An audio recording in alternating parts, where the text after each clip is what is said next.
Welcome back to the program. Let's go live to the former Speaker of the House of Representatives, Andrew Wallace.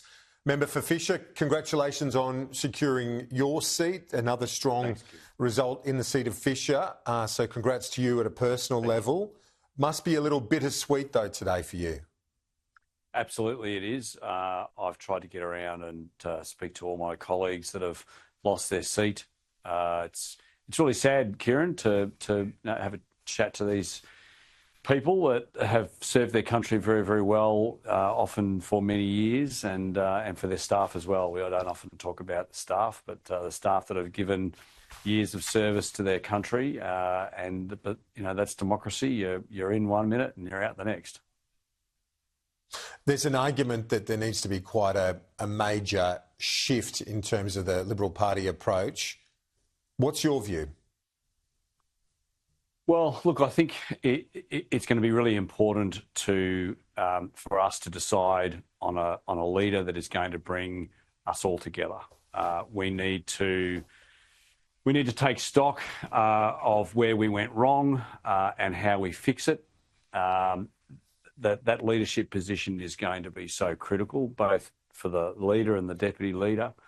It's clearly we've made some mistakes and we've got to learn from them. But it's a challenge that I'm up for it, and as my remaining colleagues, we've got to reinstill the confidence of the Australian people in that Liberal brand, in that LNP brand.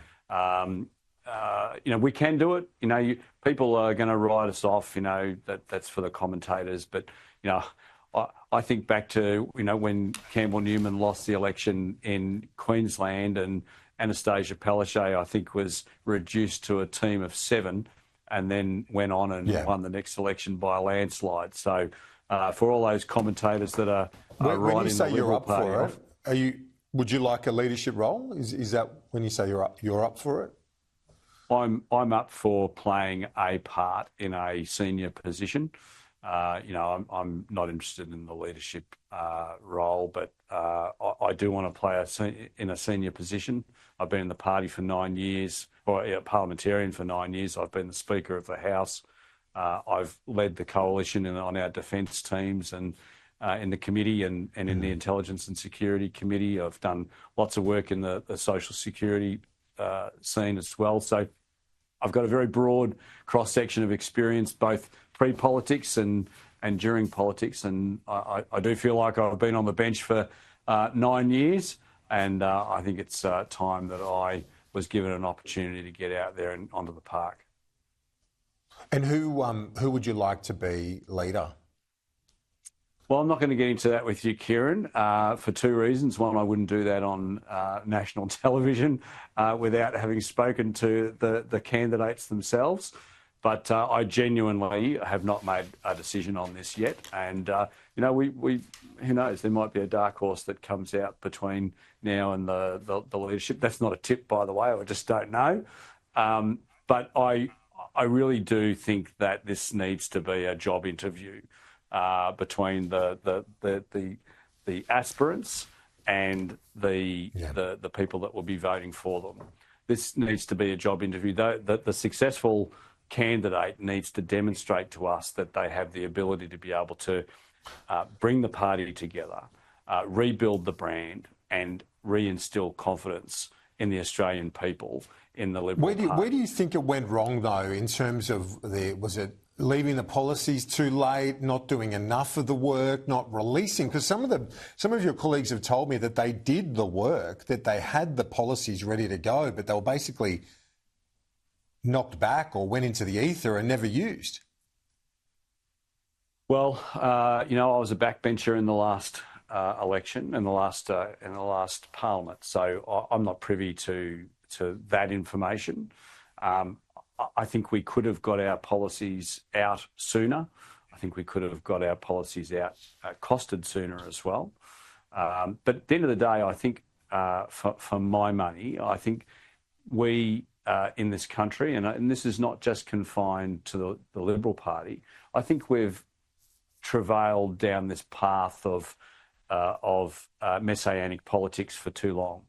I personally would like to see a return to the Westminster cabinet system where, the leader is not the only person out front.